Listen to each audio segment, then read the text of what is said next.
मित्रांनो, लग्नानंतर होईलच प्रेम या मालिकेच्या पुढील जबरदस्त भागामध्ये आपण बघणार आहोत.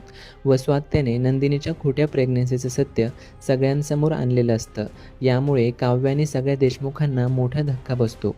वसुंधरा वारंवार नंदिनी कशी खोटारडी आहे हे मानिनीला सांगत असते. मानिनी आता नंदिनीचा खूप रागराग करेल असं सगळ्यांना वाटत असतानाच मानिनी वसुआत्याचा गेम पलटवते आणि वसुआत्याच्या जोरदार कानाखाली मारते.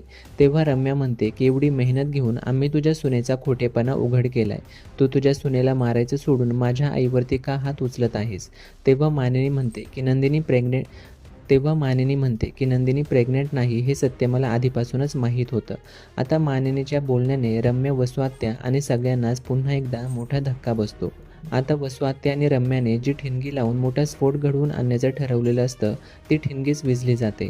मानिनी नंदिनीचं दुःख समजून घेत तिला यामध्ये साथ देते. आपलं डोंगरा एवढं दुःख बाजूला ठेवून फक्त काव्यासाठी नंदिनीने हे सगळं केलं असं म्हणून मानिनी नंदिनीला जवळ घेते. यामुळे नंदिनीच्या मनावरचं खूप मोठं ओझं उतरतं. तर मालिकेचा हा भाग खूप जास्त इमोशनल असणार आहे. म्हणून सध्याचे भाग चुकवू नका आणि पुढील अपडेट्सकरिता चॅनेलला लगेचच सबस्क्राईब करा.